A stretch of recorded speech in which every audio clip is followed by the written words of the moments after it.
My name is Peter. I'm a student of religion philosophy. Now, my question is on the textual authenticity of the Quran. First, when Abu Bakr commanded Zaid to gather the text together, he did that. But there is also written in Al Bukhari, volume number 5, page 96, Abdul ibn Masud, he was the authority mentioned by Muhammad. He gathered a text. Then Salim, the freed slave, he gathered a text, and also Ubay ibn Ka'b, a master reciter mentioned by Muhammad. And there are also other people who compiled their text.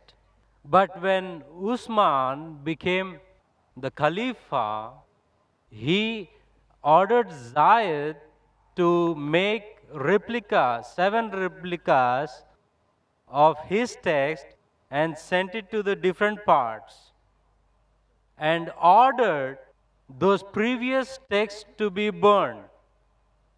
Now, if those master reciters compiled the Quran and Usman ordered those texts to be burned, now there rises a question on the authenticity of the Quran. MashaAllah. Brother knows about Ibn Masud, may Allah be pleased with him, about Zayd ibn Thabit, may Allah be pleased with him. MashaAllah. Many of the Muslims will not know those names. You know, now it's easy to go on the internet. Jesus Christ, peace be upon him, said in the Gospel of John, chapter number 8, verse number 32, seek ye the truth and the truth shall free you. Now, when internet is there, many people go on the internet, there are various websites which are speaking against Islam. They go, they get the name and they decide, no problem, brother. No problem. Brother, as far as your question is concerned, the people who compiled the Quran, there was a group of Sahaba as the companion of the Prophet. Whenever Prophet got a revelation, he repeated it to these scribes. And suppose, Iqra bismi rabbikal ladzi khalaq, khalaqal insana min alaq. He got the revelation, and Prophet, mashallah, very good memory, Allah saw to it that he retained the memory. He repeated it. When he repeated it, these scribes wrote down. The Prophet personally verified. He was an ummi. How did he verify? Okay, read it now. Iqra bismi rabbikal ladzi khalaq. Ah, correct. So Prophet personally verified when he was alive, whatever was written down of the Quran, whether it was perfect or not, under his personal supervision. And these scribes, they were selected by the Prophet, and that's how when the revelation came in 22.5 years, all was written down and later compiled in one book. All supervised by Prophet Muhammad, even the order. Now, later on, there were many other people, whenever the Prophet said a verse was revealed, they used to write in his own notes. Many sahabas. But this private notes of the other people weren't checked by the Prophet. Suppose the teacher gives the notes. 100 students are copying. How do I know whether it's right or wrong? If I'm giving a lecture, if some people note down, chapter number, verse number, chapter number, verse number, how fast can they note down? And if I don't verify, they say, oh, Dr. Naik, you said this reference. Where did I say it? Have I checked it? So what happened later on, there were many variants version of the Quran. Version means people thought their own notes to be the real Quran. And when Islam spread, people did not know which was the real Quran. So at that time, whatever the compiled copy was there, when Hazrat Abu Bakr, may Allah be pleased with him, during these scribes, it was then in the hand of the wife of Prophet, Hazrat Hafsa, may Allah be pleased with her. And then Usman ordered that copy, may Allah be pleased with him, and had a replication so that it could be sent to different parts of the world. And then he said, whatever copy you have, whether right or wrong, you burn it. Because that hasn't been verified. So people had their own notes.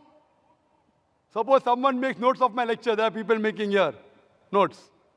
Maybe 80% is right, 90%, 100% is very difficult.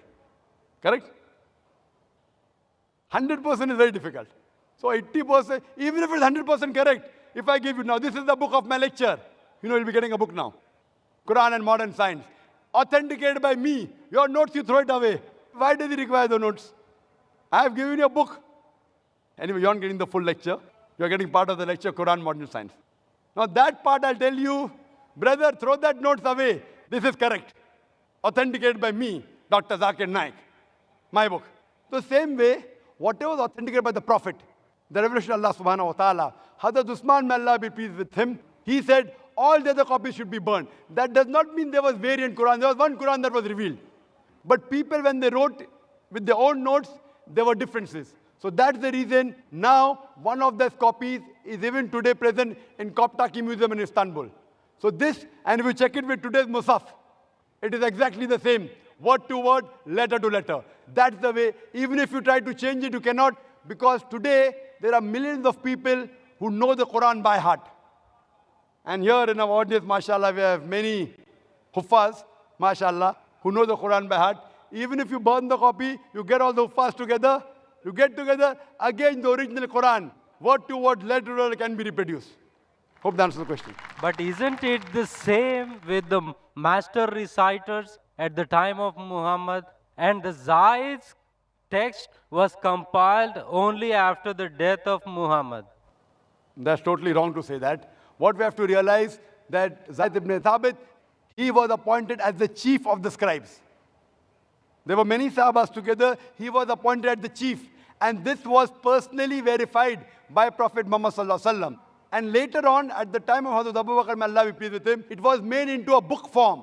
Because at that time, there was not paper, there was no pen. It was written on parchment, on bones, on blades, on different material. Then it was later transferred to one uniform material and made into a book form. Nowhere does it say that there were different versions. So all these scribes, even when it was written down again, when Hazrat Usman, when he ordered, may Allah be pleased with him, those people who were alive in the group of the scribes, he called them. And among them again, Zayd ibn Thabit, he was appointed as the leader. Hope that answers the question.